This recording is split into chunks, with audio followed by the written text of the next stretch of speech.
Bismillahirrahmanirrahim. Assalamualaikum warahmatullahi wabarakatuh. Kepada seluruh siswa SMPN 1 Sungai Tarap, pada kesempatan siang ini Bapak sebagaimana biasa memberikan layanan bimbingan dan konseling. Baiklah anak-anak Pak, pada kesempatan hari ini layanan bimbingan dan konseling yang akan Bapak berikan adalah berkenaan dengan tips sukses belajar daring. Oke, anak-anak Pak, layanan ini sengaja Bapak rancang demi suksesnya anak-anak Pak dalam pembelajaran daring. Karena memang banyak di antara kita terkendala ataupun banyak tugas-tugas yang tidak terlaksana dengan baik berkenaan dengan belajar daringnya. Untuk itu Bapak akan berikan layanan bimbingan dan konseling berkenaan dengan hal ini. Oke, anak-anak Pak, tentunya yang pertama sekali kita pahami bahwa sungguhnya belajar daring merupakan pembelajaran online, ya, atau juga disebut dengan pembelajaran jarak jauh, atau dalam bahasa Inggris kita kenal dengan remote learning. Itu merupakan pembelajaran tanpa tatap muka secara langsung. Assalamualaikum warahmatullahi wabarakatuh. Selamat siang anak-anak siswa SMPN 1 Sungai Tarap. Kembali lagi bertemu dengan Bapak dalam layanan bimbingan dan konseling. Oke, anak-anak, pada kesempatan hari ini Bapak akan memberikan layanan bimbingan dan konseling berkenaan dengan tips sukses belajar daring. Oke, kenapa Bapak memberikan materi ini? Karena memang banyak masih ada di antara siswa, khususnya siswa SMPN 1 Sungai Tarap yang kadang terkendala atau terganggu dengan belajar daringnya.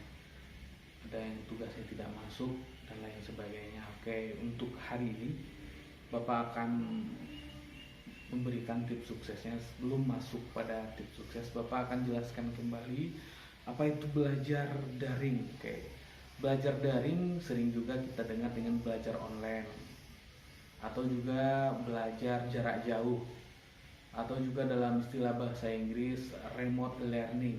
Oke, itu semua merupakan pembelajaran tanpa tatap muka secara langsung antara guru dan siswanya. Oke, mengulangi, tanpa tatap muka secara langsung antara guru dan siswanya, namun melalui media online atau jaringan internet. Kegiatan ini bisa berupa melalui WhatsApp group, bisa juga melalui Google Form, ya, Google Formulir, melalui Facebook, YouTube dan lain-lain sebagainya. Oke. Sebetulnya pembelajaran ini memiliki kelebihan-kelebihan. Di antaranya adalah proses pembelajaran bisa dilakukan tanpa harus keluar rumah. Oke. Tentunya ini sangat bagus sekali kan dengan kondisi saat sekarang, di mana kita disuruh untuk social distancing dan physical distancing. Kita bisa di rumah saja, ya. Kita bisa melakukannya di mana saja tanpa harus pergi ke sekolah. Dengan hal tersebut, yang kedua manfaatnya adalah tentunya akan menghemat waktu dan tenaga. Oke. Hemat waktu, kita tidak perlu pergi ke sekolah, kita tidak perlu pulang menunggu ojek, menunggu transportasi, memakan waktu untuk pulang ke rumah. Dan hemat tenaga, mungkin diantara kita ada yang diantar orang tua, ada yang dijemput orang tua, sehingga tidak merepotkan orang tua untuk mengantar jemput kita untuk ke sekolah. Yang ketiga adalah memanfaatkan teknologi untuk memperoleh informasi. Oke, anak-anak apa, di zaman yang serba canggih saat sekarang, di zaman yang serba globalisasi saat sekarang, kita perlu menguasai teknologi informasi. Sehingga dengan belajar online ini, banyak di antara kita yang selama ini mungkin masih belum bisa menggunakan WhatsApp, YouTube dan lain sebagainya. Nah, dengan belajar online ini kita dituntut untuk bisa hal-hal seperti yang Bapak sebutkan tadi. Oke. Namun di balik kelebihan itu ada kekurangan-kekurangan di mana guru sulit untuk mengontrol siswanya mana yang belajar dan mana ya tidak belajar ya, karena kadang hanya melalui WA atau hanya melalui Facebook ya kan, tidak melihat bagaimana interaksi langsung dengan siswanya ya. Artinya interaksi siswa terbatas dengan gurunya. Oke, yang kedua membutuhkan peralatan tambahan seperti handphone, Android, dan jaringan internet. Nah, sehingga kadang bagi kita yang kadang tidak memiliki paket internet juga terkendala untuk belajar ini. Oke. Atau bisa jadi dengan daerah yang kadang memang jaringan internetnya susah, nah, tidak bisa mengakses kegiatan belajar online. Oke, baik. Nah, Pak, untuk tips suksesnya ya, kita pertama sekali perlu ya merencanakan persiapan diri dan peralatan belajar. Kayak kita perlu mempersiapkan diri kita dan peralatan belajar. Kayak diri harus siap untuk belajar. Yang kedua, peralatan-peralatan untuk belajar online. Oke, yang kedua, kita perlu membuat catatan belajar darinya. Setiap pembelajaran kita catat apa-apa saja yang menjadi poin-poin dalam pembelajaran yang kita laksanakan. Oke, yang ketiga, aktif bertanya.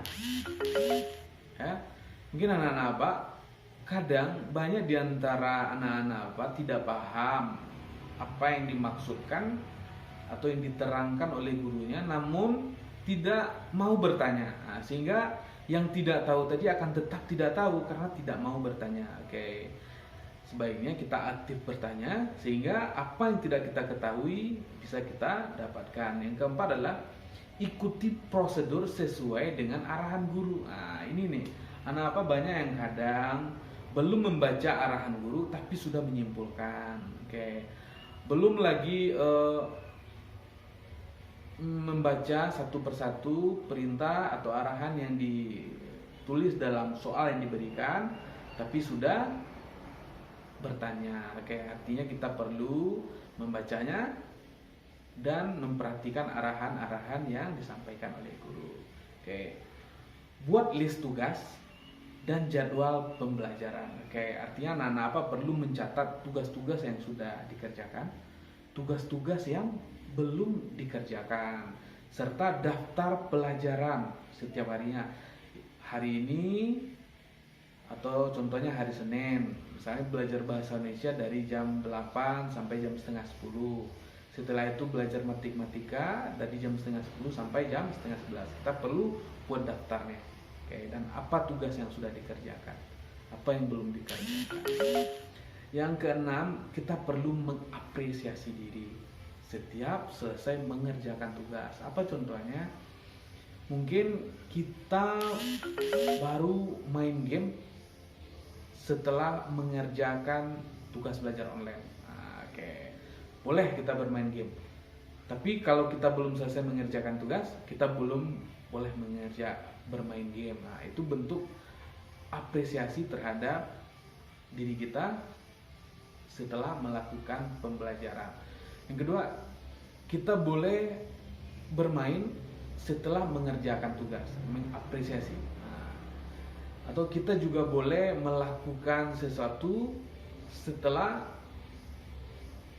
mengerjakan tugas, atau kita boleh menggunakan uang jajan kita setelah menyelesaikan tugas, tapi sebelum menyelesaikan tugas belum boleh digunakan. Nah, itu adalah bentuk apresiasi kita dalam pembelajaran online. Oke.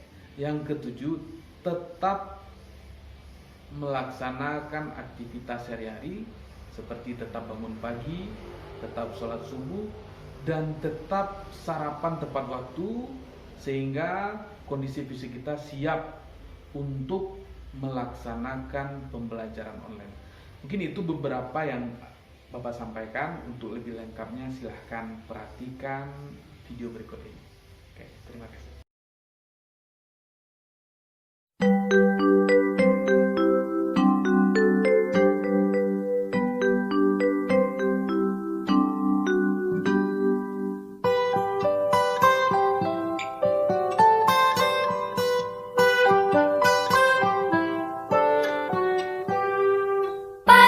cerahku, matahari bersinar, ku gendong tas merahku di pundak. Selamat pagi semua, ku nantikan dirimu di depan kelasmu, menantikan kami. Guruku tersayang, guru Pagiku cerah, tanpamu matahari bersinar, ku gendong tas merah, bisa di baca tulis pundak. mengerti. Selamat pagi semua, ku nantikan dirimu di depan kelas, nyatanya dirikan kami yang buatku malas, namun segala maaf kau berikan. Apa jadinya aku tak bisa baca tulis mengerti banyak.